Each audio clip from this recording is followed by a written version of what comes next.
Yes, people. We are back live on the channel for another F1 preview. Final two F1 previews. Actually, this is the season showdown. Now we've got the Qatar Grand Prix, so it's gonna be interesting tomorrow. We're gonna see a lot of tough battles. We're gonna see a lot of we're gonna see a lot of drama going into next week. We'll see what happens. Can Ferrari still win the whole thing?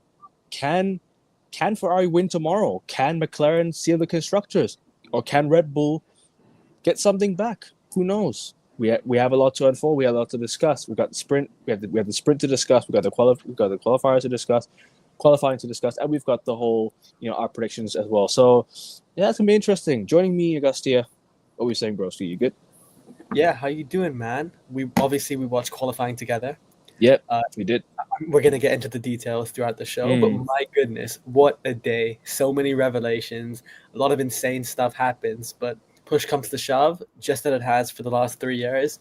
Mr. Mad Max shows up when it matters most. So, damn. All I have to say at the beginning is Max Verstappen in a league of his own, because Yep, my goodness, the fact that he gets that tractor up to first when his car is undoubtedly, not arguably, indisputably undoubtedly. the fourth best car in the grid is insane. My goodness. And that's why, to me, things like this continue to reinforce why he is easily a top five driver in the history of the sport. Fair, fair. I hear that completely. And King, what we saying, man? How's it been? Yeah, all good, all good. Just checking the highlights of the quali. It looked interesting. Yeah, sprint race weekend. A lot of interesting things happened. Bad sprint race weekend for Ferrari, but we're gonna talk about that and more and see what happens in the race. But yeah, last two races back to back weekends. Obviously Verstappen's won the individual title and now constructors, two teams in it really. So we'll see if McLaren or Ferrari can do it in the last couple of weekends. Talk about that and more. Mm. Yeah, it is what it is. I mean, us Ferrari fans, we're not always happy with what Ferrari do, because it is, they always disappoint us every single week, except the last few races, except the previous few races ago. I think, like towards the end, like they've kind of tailed off. But yeah, we'll get into it. But lads, obviously, the sprints happen first. Talk us through. Augustia, I'll start with you since I was with you on the. Actually, you know what, King, I'll start with you actually, because me and Augustia were actually discussing this backstage or prior to this.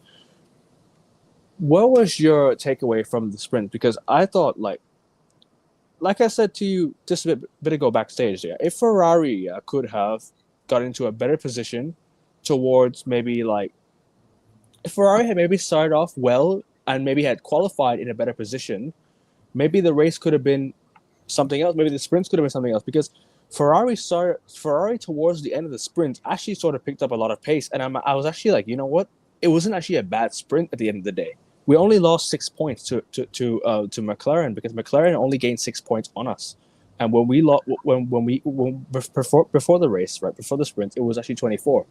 So yeah, I don't know, man. I'll leave you say, because this one's a bit interesting. Where I see it is like, it's not over for Ferrari, but the qualifiers just. We'll discuss qualifiers later, but everything told me what I need to see about tomorrow, and who will be the fastest cars on the grid. But I'll let you have your say, man, because yeah, it's really interesting on this one. This point's really interesting. In terms of the sprint, I think, yeah, it was about grid position, but I think the Ferraris somewhat had a bad start. Obviously, was it Charles got passed by Hamilton at the start, because obviously he had a close coming together with Sainz, which allowed Hamilton to pass him. But then if you looked at kind of the speeds, I think everyone was very even, but I think it was just a lot of DRS training. And I think it was a very smart race from McLaren in terms of Norris slowing down to give Oscar the DRS throughout the race. I don't think they will be able to do that in the long haul race, because obviously you got to pit and things like that. So I'm not sure if they're going to be able to do that kind of tactics in the actual race. But it was just a very smart race by McLaren overall to use the DRS just to keep him just ahead of George. I think in terms of overall car, I think the Mercedes seems to be the fastest overall in terms of the medium tire, followed closely by Ferrari, then McLaren. But it's just going to be about how hard the drivers work the tires, because as soon as the tires go off, you can see that the speed of the car drastically goes down, and you can see that tire degradation is going to be a big factor in the race between the teams. But yeah, I just think overall it was just a very tactical battle. Yeah, I just think the Mercedes are better than the Ferraris at the moment. I think the McLarens are better at one lap pace than the Ferrari. So it's going to be a very difficult race to pass, because for me, if you're in a DRS train, it's hard to get past the guy ahead of you. In terms of the only place you can really pass is in that first corner, and in a race like that makes it near impossible. So with the way the qualifying's gone, and the way Ferrari are back, it's going to be very difficult to pass cars that are very similar in terms of pit race pace, and it's just going to be about the tactics and maybe seeing whether if the undercut or the overcut really works in terms of where you kind of pit your car, and if you give your car the opportunity to have a fresher tires towards the end of the race, then it may make a difference in terms of passing cars. But I just think I think where you on the grid is and the start is going to be the two biggest factors. So for me, I think looking And at the how qualifying, and how you start as well. yeah. So looking at the sprint qualifying and then the regular qualifying, I think Ferrari have like put one hand behind their back in terms of being behind both the McLarens, behind Verstappen, behind Russell in the regular, and in even the sprint race, they were behind both the McLarens and George.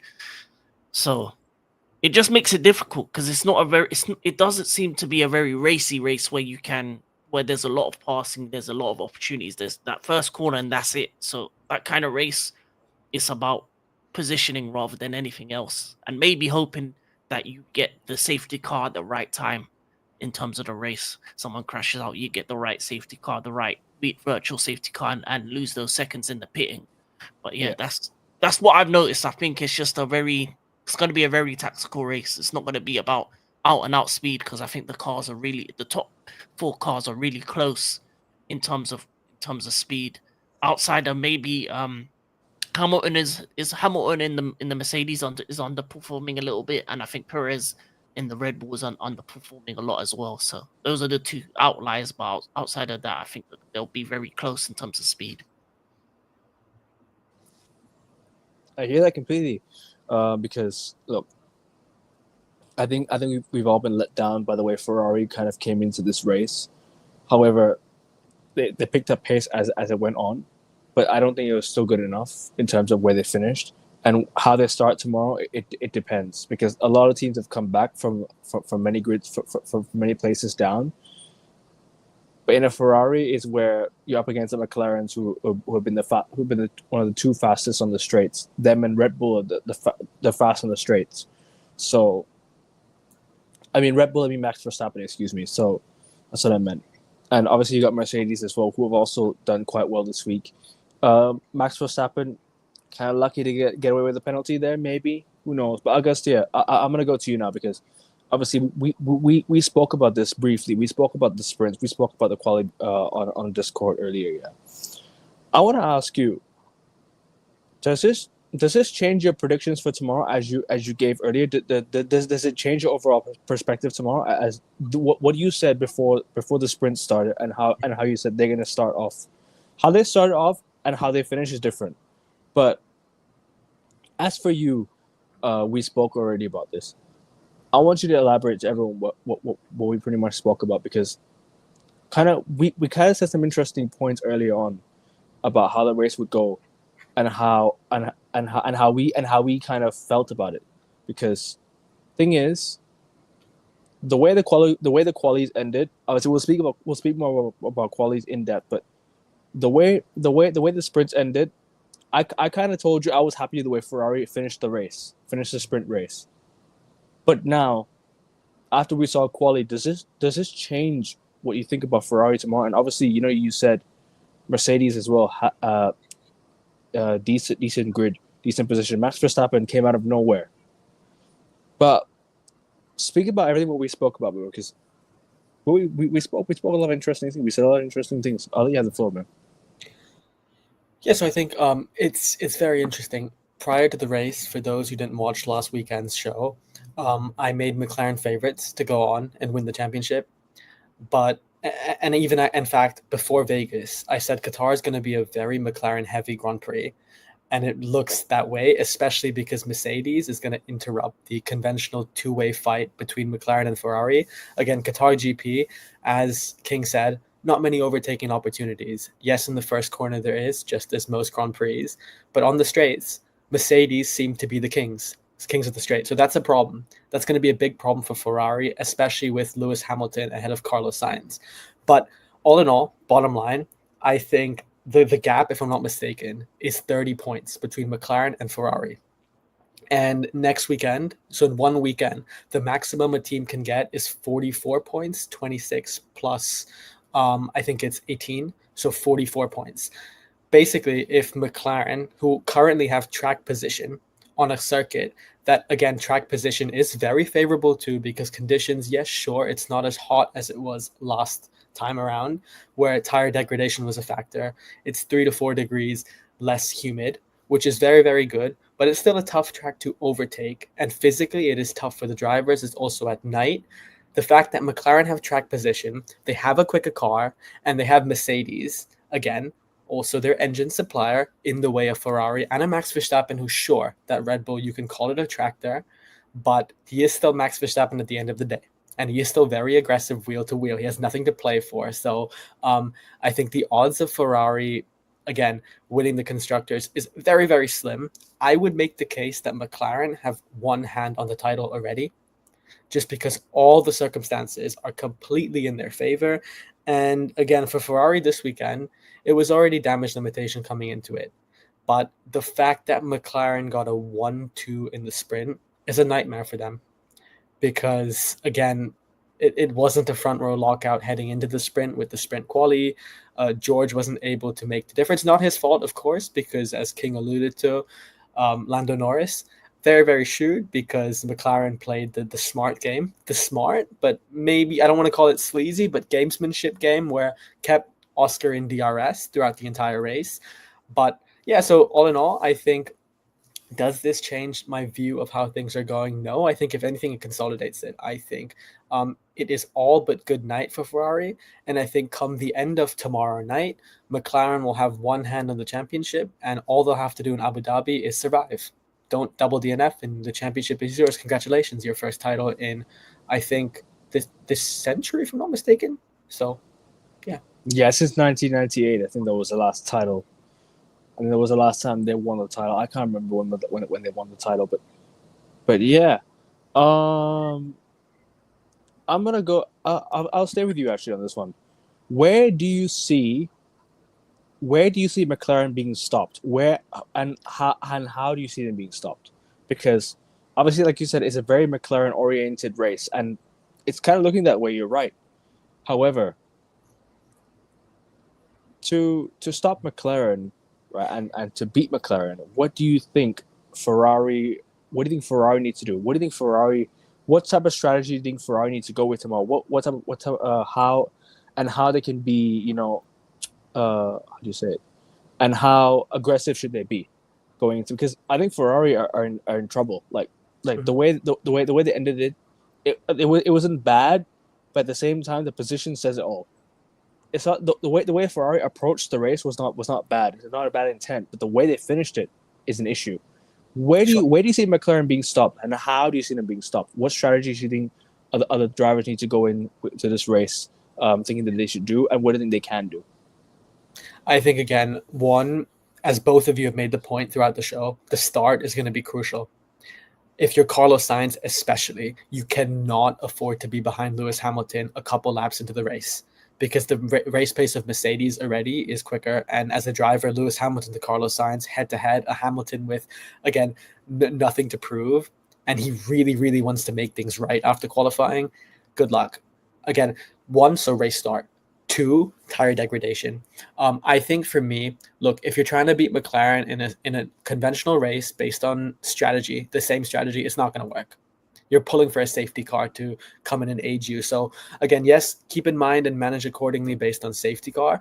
But if I was Ferrari, I think you have to emulate something to the extent of Monza, what Leclerc did. You have to go completely unconventional, because at the moment the championship is fully in McLaren's hands. You have to subvert the status quo and pull off a miracle and a masterclass, something that not many of us can expect, something that you are really the exception. And you have to hope that you're the exception that is the exemplary one tomorrow. So if you're Ferrari, yeah, you have to go ballsy. You have to go ballsy, and you have to have a quick start. You have to manage your tires well, much better than Lando and Oscar. And your strategy cannot mirror those in front of you. It has to be different, and you have to capitalize on errors. That's what I'd say for Ferrari, but good luck. I think you need to pray extra hard tonight and tomorrow if you want to win the constructors. Also, which area do you think Ferrari needs to attack? Which areas of the grid? Because obviously, you know, like I said, there's only one proper overtaking sector. Like the way Charles Leclerc overtook Lewis Hamilton in one of the turns, he did it very, very smoothly as well. He did it in the best fashion you could do. Like I think that was a very, very nice overtake by Charles Leclerc. Like not taking anything away from Lewis Hamilton, but the way Charles Leclerc overtook him, that just pretty much just tells me that this is very, very hard to overtake. And the way he did it was just he did a very good job of that. Which areas do you think Ferrari needs to attack? Because obviously, like I said, Oscar Piastri can be vulnerable. Max Verstappen, it depends on if his car going into tomorrow is going to be the car that, you know, that wins the race or not. Because like I said before, you can't judge everything based off qualifiers. However, even though it's not the overall picture, you still got to do. You've still got to put yourselves in a good position to capitalize on the pace and the power of the cars. So, according to you, yeah, and I'll come to you in a minute as well on these 2 points, on these 2 questions as well. Which areas do you think Ferrari need to attack, and why? Again, I think based on the sprint, you look at Lewis Hamilton in particular, or Charles Leclerc, and looking at Qatar GP holistically and historically, it's really just manage your tires accordingly. Yes, you have to be aggressive, and normally you would say, hey, Ferrari have nothing to lose. Let's go out. Leclerc and Sainz, again, track position, we're inferior. We're 5th and 7th. We have to make the gap. But I would say, looking at all the data and again, the history with the Qatar GP, I wouldn't say it's more where you have to attack. It's 3 things, like I said. I'll repeat it again. It's grid position, it's manage your tires accordingly, and subvert the status quo when it comes to strategy. It's just that simple. And take your opportunity when it comes to you. And good luck. That's it. That's what I would have to say in terms of what Ferrari have to do. I would say do not overcook your tires. Do what Leclerc did in Monza, not what Leclerc did last weekend in Vegas. That's what you have to do. Ed King, obviously, I asked Augustia the same 2 questions. Obviously, I asked him about how they can stop McLaren, how other cars can stop McLaren, and which areas do Ferrari need to attack. I'll let you answer these questions as well, bro. Because, yeah. For me, I think the main aim for Ferrari is to try and make it a one-stop race. I think the only way they can do that is by not being too aggressive at the start. After the start, if you can get a few places, then cool. But once you get into the rhythm of the race, don't try and push your tires, because the tire deg in terms of the heat is going to be very high. So my thing is, let others go racy and waste their tires, and just stick to just try and maintain a particular speed. Don't be too close to a driver ahead of you as well.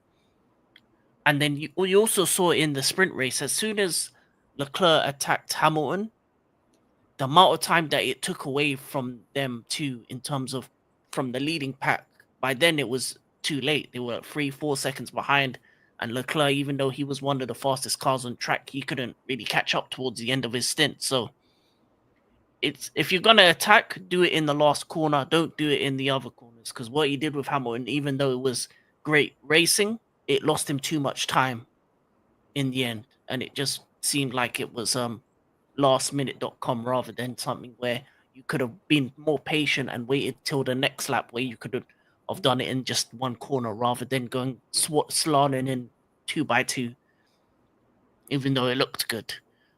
But yeah, it's just about doing a strategy that no one else is doing. Go for the one stopper, see how far you can get the tires to work for you, and then if you can do a one stopper while others are forced to do a two stopper, then you save yourself 20 seconds on the race, and then you can get yourself an advantage in that case. And then I think the Ferraris are very good on mediums, so try and make them last as long as possible. And then outside of that, just hope for the best. Hope that the rest of them crash. You know what I'm saying? I need Crash Stappen back. I need him just to, do some madness, because he ain't got nothing to lose, so he might as well, have some fun. Go back to his younger days and just do Crash Stappen things and see what happens there. But yeah, I agree with Agustia in terms of it looks like McLaren have one hand on the title. It's going to be a very difficult for Ferrari to be close to them. Luckily, they do have a Red Bull and Mercedes in the first two positions, and I don't think they're going to lose those positions, knowing how good of drivers they are. So it just might be just try and maybe remove one McLaren and damage limitation, and then see what you can do in the final race. Because I think the final race is going to be a lot better for Ferrari compared to this one.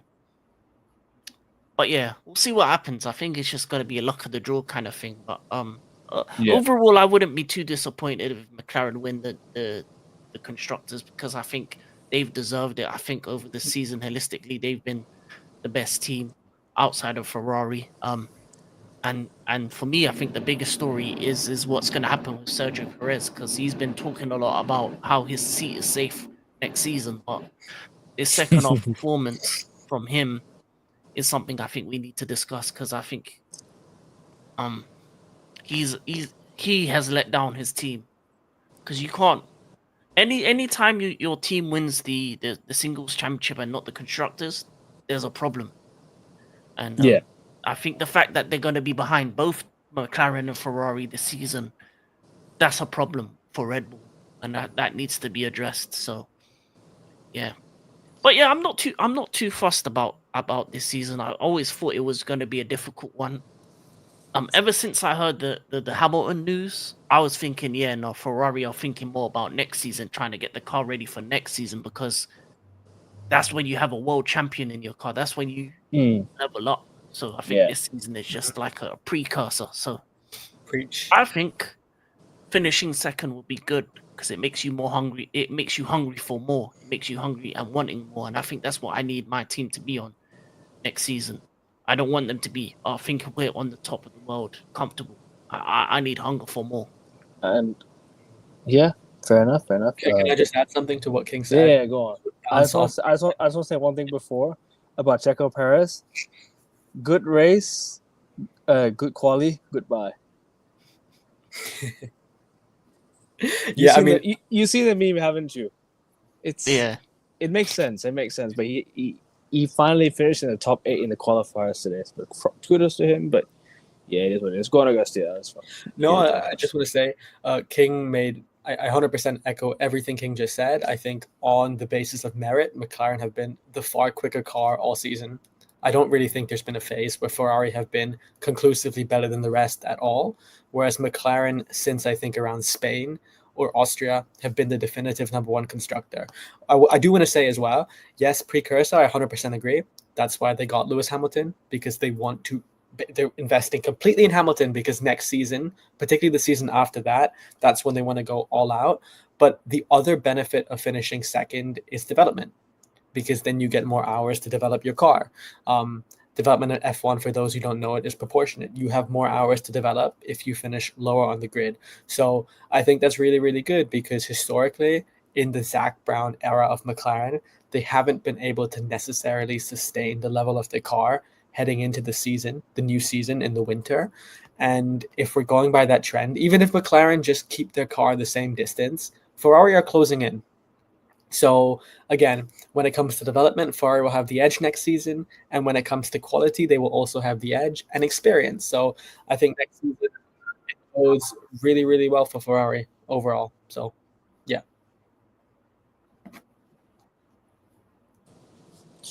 I hear that. Let's any final thoughts on the sprint before we close out? Sorry, not close out. Before we move on to the qualifying, or give our predictions before we wrap it up today. No, I mean, I'll just add, I think that Lewis Hamilton, watch out for Lewis Hamilton. We saw what he did last weekend when Mercedes have a competent car. All the data we have available from the one practice session, quali and the sprint, indicate that Mercedes are the quickest car on the straights, and Mercedes overall race pace seem to be the most durable and quickest. So keep an eye out for Hamilton. He could be a spoiler, not just for Ferrari, but also for McLaren. And so keep an eye out for Lewis Hamilton. And with Max Verstappen, we'll see. For Christian Horner after qualifying, as we saw together when we were watching Ekevin, Horner said that this seemed to be a complete fluke, nighttime conditions, and the race is in the evening. It's not at night. So we'll see what happens with Max, whether he just spirals downward or he can keep it up. So yeah, just keep an eye out for Lewis Hamilton and Max Verstappen. That's what I would say. Fair. Yeah, you asked me some good points on the sprints. Let's talk about qualifying quickly, because obviously King, you didn't watch the qualifying, but you still give your thoughts on this one. Yeah, obviously.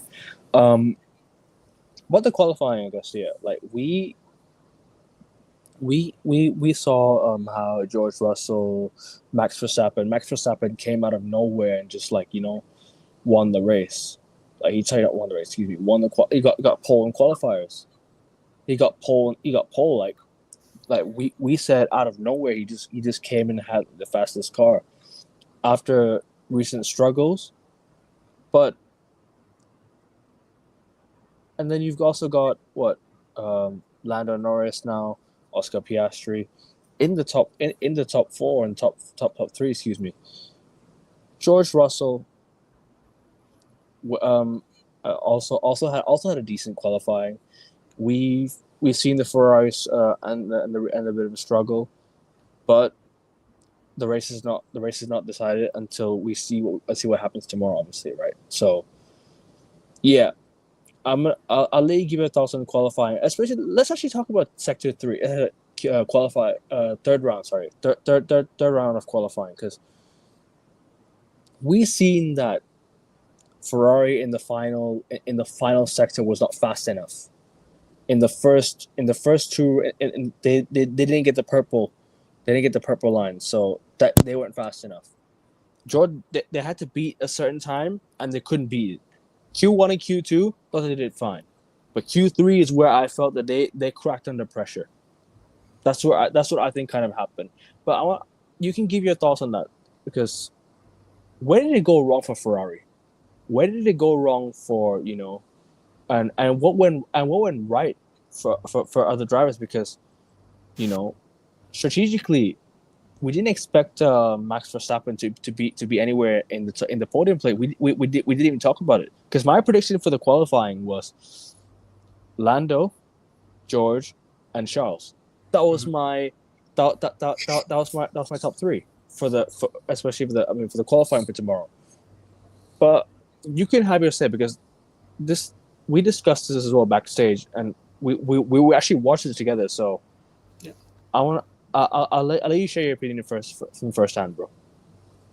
Yeah, I mean, again, I think if we're briefly assessing qualifying as a whole, Max Verstappen is the outlier.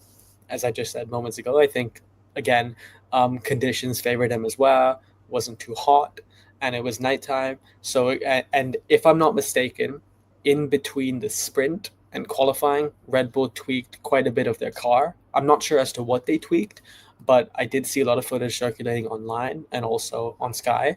So it seems like Red Bull were just experimenting, nothing to lose. They're out of both championships, basically. So Max Verstappen's the outlier. let's remove him because he's Mad Max. He's a top 5 driver in F1 history, and he can turn it up. He's in a league of his own. So remove him, focus on everybody else. So it's George Russell and Paul. Makes sense.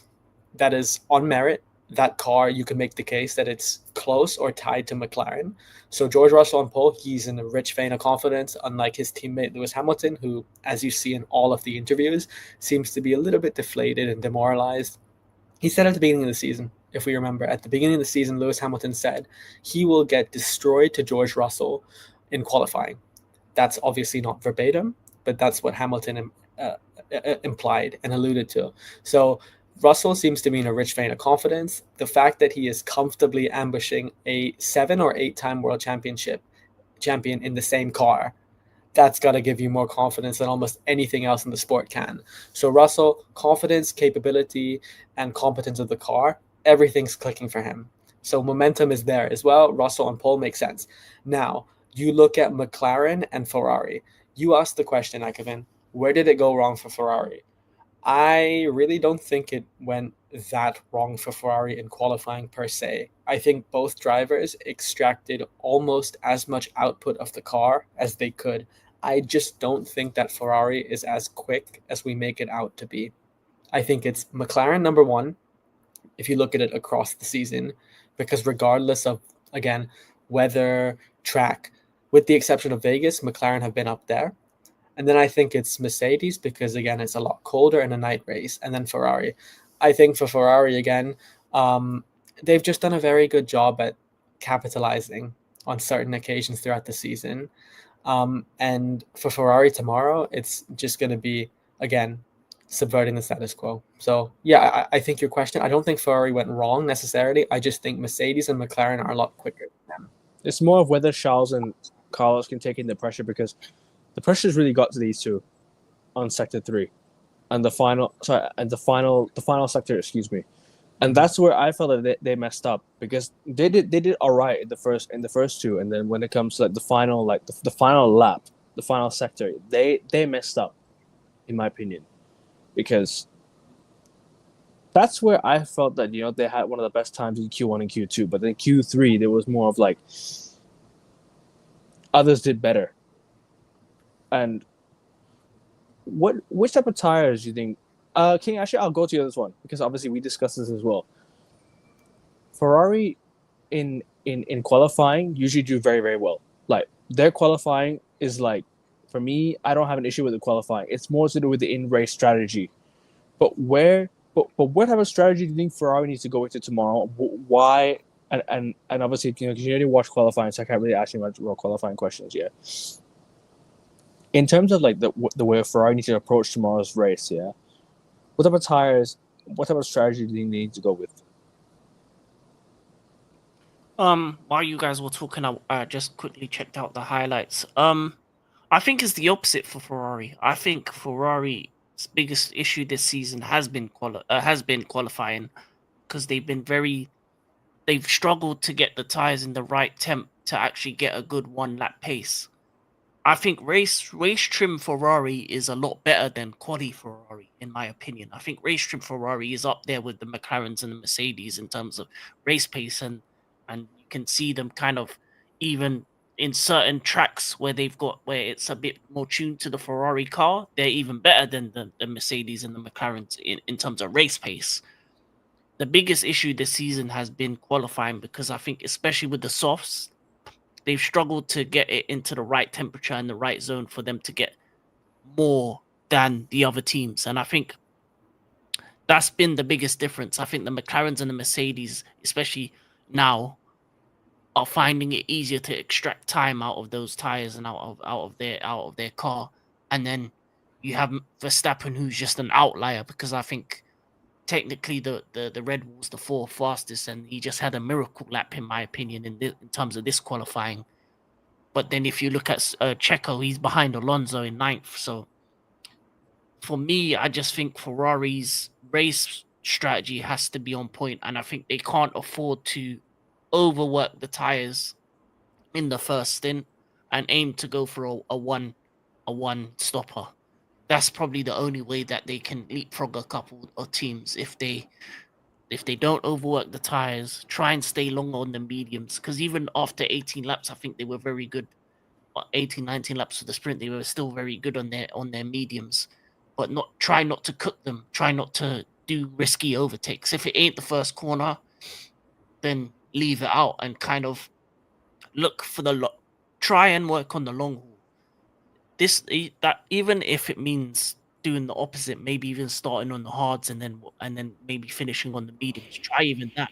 That could be a strategy that they could look at, because a lot of the times you used to see when Checo start on the hards and spend most of the race out there, and then maybe get a lucky safety car or something towards the end of the race, and then you can just swap into the mediums and then catch up other drivers that way. So I think it's going to be about trying something different, as Castilla said, trying to convert the status quo, trying to do something that a lot of people can't do in those conditions, and do.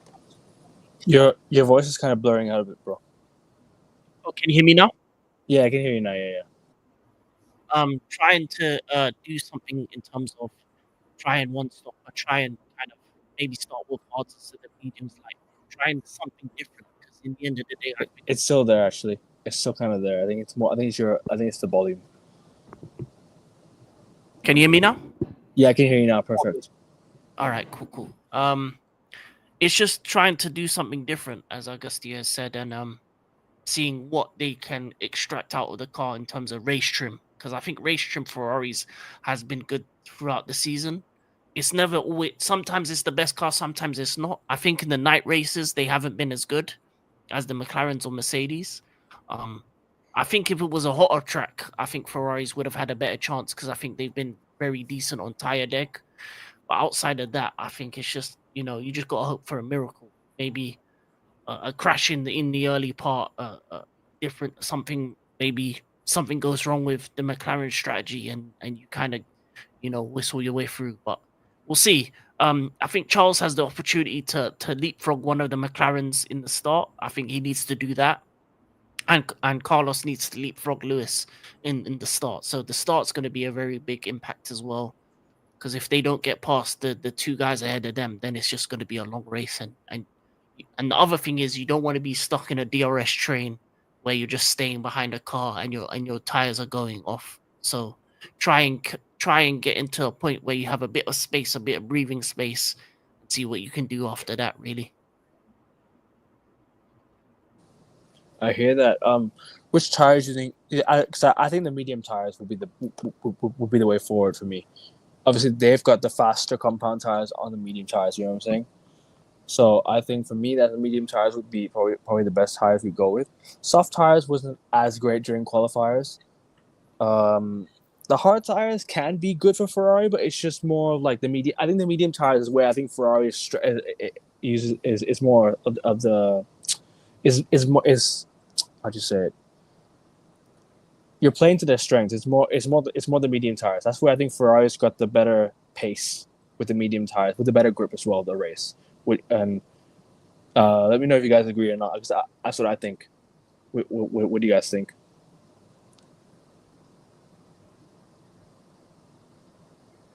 King, I'll let you go first.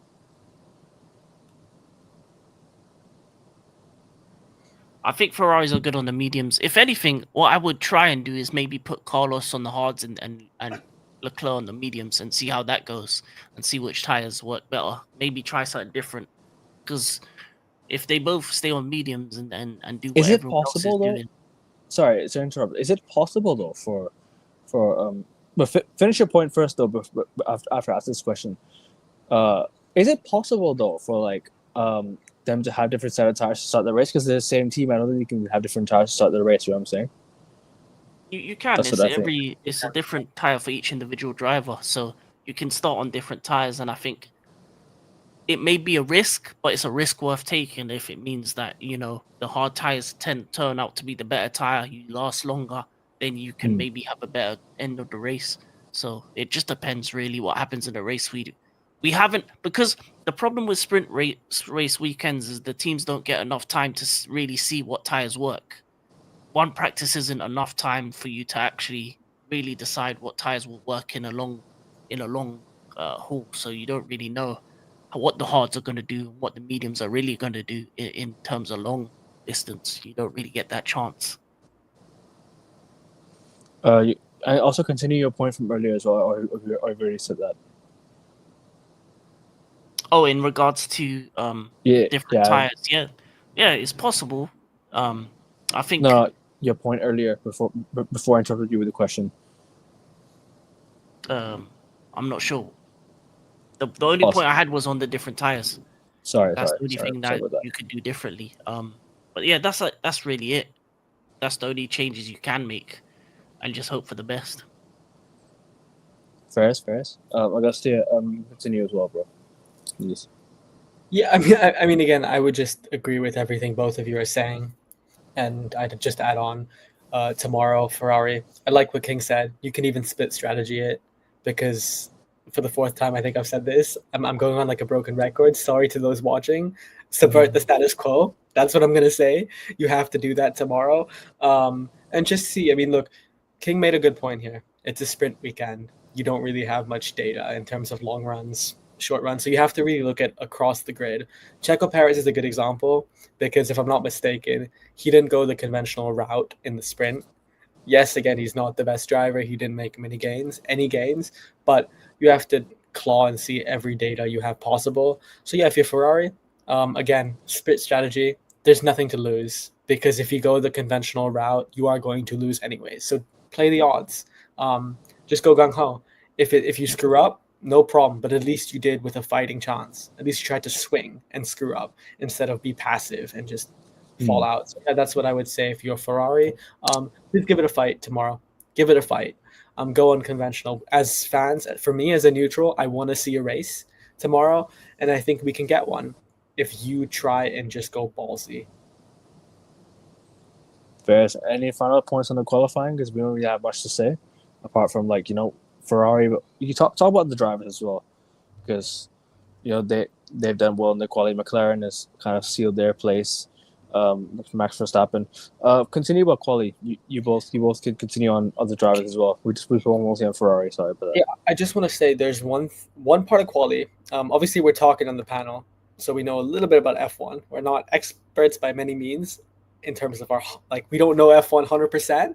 But I don't know about you guys. The one thing that confused me in qualifying was Nico Hulkenberg, because what happened to him? I called him my MVP this season, one of my MVPs a few races ago, because if I'm not mistaken, he's 9th in the Drivers' Championship. Wildly impressive for a Haas car. That's sure improving, but on the balance of play, should he be 9th? I'm not sure. But for him to go from finishing above Max Verstappen in the sprint, in a whole sprint, 25% race length, and he finishes above the reigning defending undisputed championship, the guy that just won the world championship, that's crazy impressive. But to go from that to finishing 18th in qualifying, what happened, Haas? Because there was no incident that undermined him, and it wasn't like he couldn't finish his lap. He just had no pace. So I don't know about you guys. How do you go from finishing in the points in a sprint and doing quite well in quali to being in no man's land? That's what I would say. I've got a point on that. I just think it was just in terms of the quali, for me, I think when it comes to the driver, they may have made a mistake in the lap. In terms of that's the only way that they lose out on speed is if they made a mistake in certain corners, if they shifted too quickly, if they went too deep into a corner, and especially when it comes to the lower level teams, because of the way the cars have been built now, it's so tight margins in terms of making it from Q2 to Q3. Because if you look at the other Haas in Magnussen, he got all the way to Q3 and finished, I think, 10th in quali. So I think the Haas had the car to get to Q3, but I just think he may have made an individual error. So I don't think it would have been anything to do with any other driver rather than him himself not being able to extract the right to get the tire. The thing about it is you have to get the tires in the right temperature, in the right kind of way, and then be able to kind of not have the oversteer, understeer kind of thing during the and like put all three sectors together. And sometimes you can do that in one set of conditions, but then you make your car not not reliable in another set. So even a 2% difference in temperature, 2 degrees here or there, can make a difference in how the car moves for that individual. And each individual car has, in terms of like Magnussen and what's his name, Hulkenberg, they probably even have different settings on their cars in terms of how they did their wings and stuff like that. So maybe he just got it wrong. Maybe he was confident in his setup and he got the setup wrong, and then it lost him time that he didn't know because of the changing condition. That's probably the most likely answer, in my opinion. Yeah, thanks for that, King. I mean, again, on the main broadcast, that's where Ekevin and I watched it. We didn't see Nico Hulkenberg's lap, so we really, again, neither of us knew what happened, and neither did Crofty or Jensen Button allude to, what was the issue there. So, thanks for that. But yeah, I mean, still, would be disappointing if you're Haas, because Nico Hulkenberg has been an exceptional qualifier throughout the entire season. So if an error was the case, which seems to be the most logical thing, and it's a shame that the broadcast didn't pick up on it, that's Crofty, sad. if you're watching, we've got a lot of questions for you, mate. Yeah, exactly, Crofty. It's time to replace you. AN Sports, Ekevin to the commentary booth. Right? No. And yeah, and the King as the Karun replacement, and I guess as the Jensen replacement, Jensen Button replacement. I'll take Martin Brundle's role. Fair. It's lights out and away we go tomorrow, isn't it? People, but yeah. We're gonna give a quick. Any final thoughts or anything? You have anything else to say, or you guys are done with this one before you close out? All good. Yep. All good. Let's move on to our predictions for tomorrow. Obviously, because the race is still tomorrow for most people. But let's give our predictions for tomorrow. Augustia, I'll start with you. Look, Max Verstappen, 4-time world champion, one of the greatest drivers ever.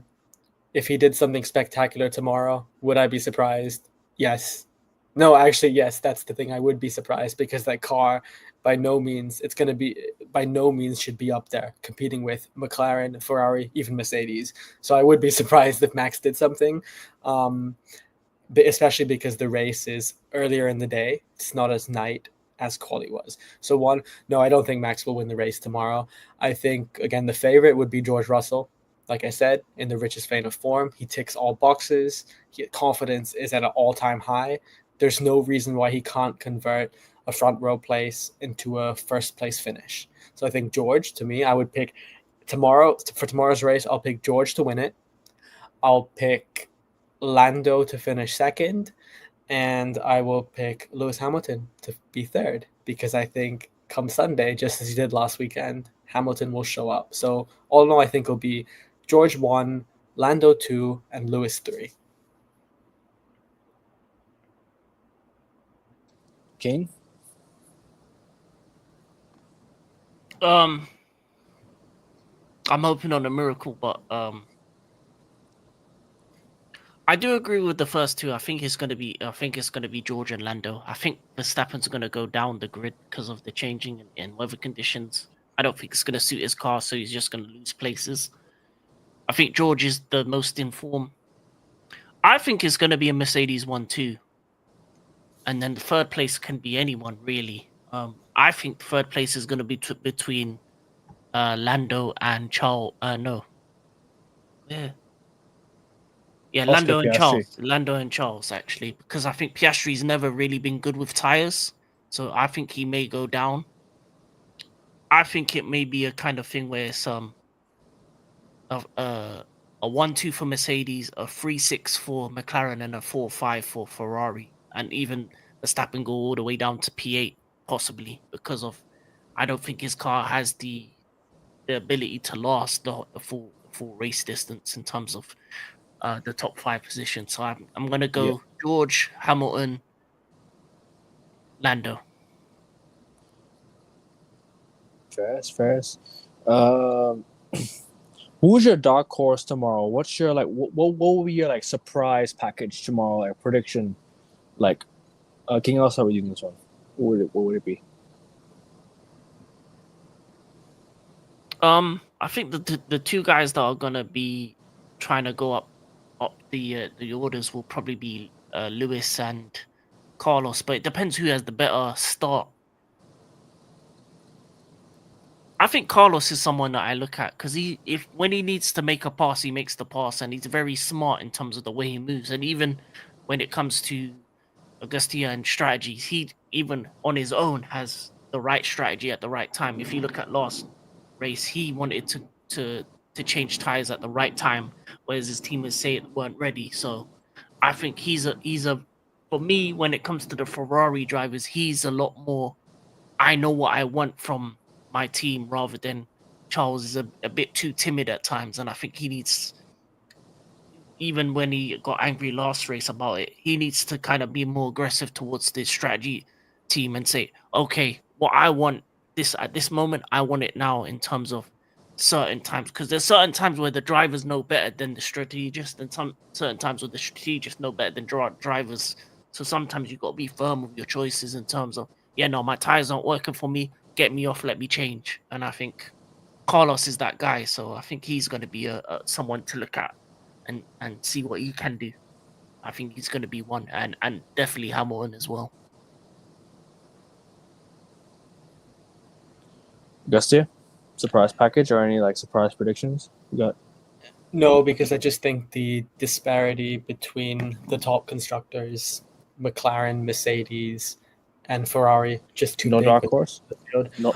I mean, if you want to call him a dark horse, I would say Lewis Hamilton.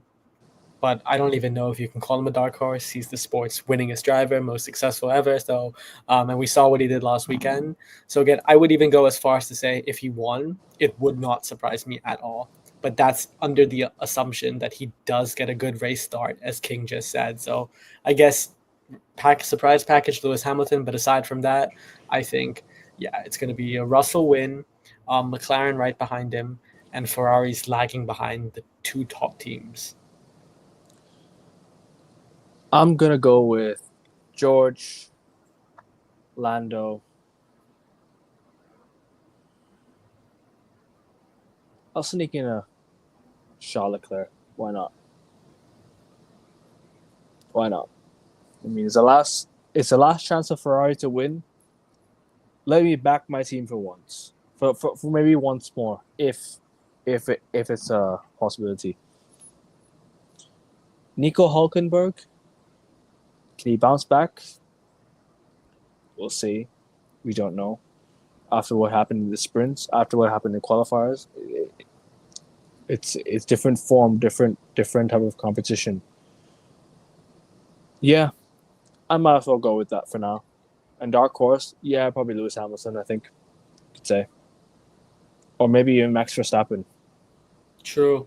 He shouldn't be. He should not be a dark horse, but as he's just won his fourth championship, why not? Especially after getting his pole.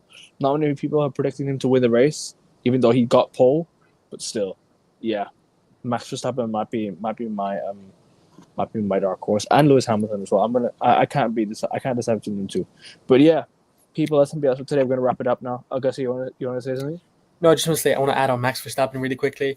I think these past 3 weeks we have seen prime Max Verstappen because even in the 2021 season, I don't think we've seen a Max Verstappen this good. A, when the pressure is at the highest, and B, when the car is at the lowest. So I think when you factor in those two, since Brazil, Max might be prime Max Verstappen. This echoes Lewis Hamilton at the end of 2021. So again, if you're a Max fan, this is peak racing in many ways, and this is a generational talent we're watching. Enjoy it. Don't hate it. Embrace it.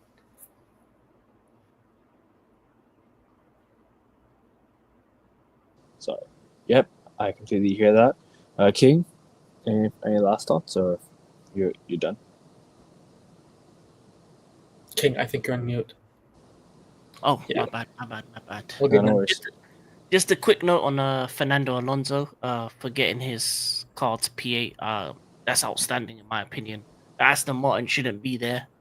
I think it's probably one of the worst cars on the grid. So for him to get that car above a Red Bull, yeah, the old dog has some tricks left off his sleeve, and yeah, You know what? I think the funnest part of the race is gonna be see the actual DRS train behind him as he defends for Oh his life. my god. Yes. Oh my. Uh, that's gonna be fun. Very fun. We'll just Yeah, watch can that we? all, King. Can, Watch the DRS train, nothing else. Forget what's happening at the beginning. Just the DRS train. Yeah, it's Alonso.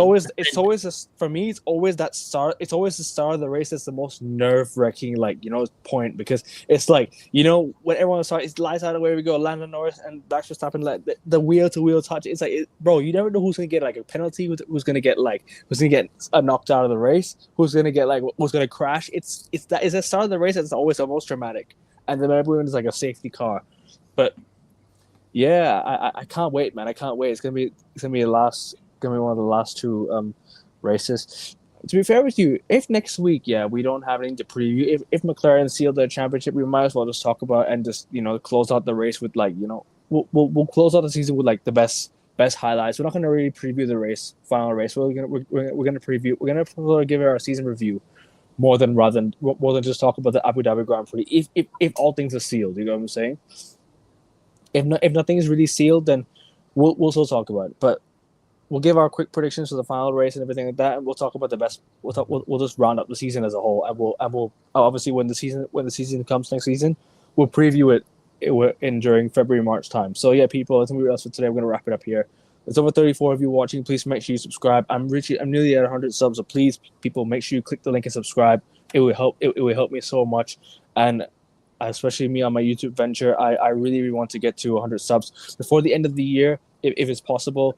And obviously, we're going to take the next step every single goal we achieve. So I'm going to set one goal, and we'll keep going for it. So people, thank you so much for watching. Please make sure you like the video and subscribe. What have you guys got coming up then? We're going to review the race tomorrow. We're gonna give our thoughts. But anything other than that, you guys got anything coming up? You guys got anything, like any streams, any shows? No, nothing. And From, we've nothing from them. got NBA talk on Monday, so we'll definitely talk. We'll be back for that. Premier League review, we'll be back for that as well Monday night, and NBA on the same day. So please make sure you guys tune in, get locked into AN Sports. Obviously, make sure you turn your notification bell as well, so you don't miss a live. Maybe some short form videos coming soon. We'll try and upload that from each and every stream, so you guys don't miss what we say. And yeah, that's really been it for today. Nothing much to add right now. But tomorrow, we'll come back and review the race. Just shortly after the race ends, we'll wait for every football match to finish, and we'll come back and we'll review everything. So please make sure you tune in. Thank you for watching, people. Like, share, subscribe, all the good stuff. Any final thoughts before you close out? Everything all good? No, I mean, again, I just hope on a personal note, for Lewis Hamilton, it's the end of the most dominant partnership in F1 history, Hamilton and Mercedes. So I hope he can close out Qatar and Abu Dhabi on a high, but it remains to be seen. Yeah, and I hope Carlos Sainz leaves Ferrari on a high as well, man. But yeah, people, thank you for tuning in. Like, share, subscribe, all the good stuff. Forza Ferrari. Take care. Have a good evening. Peace.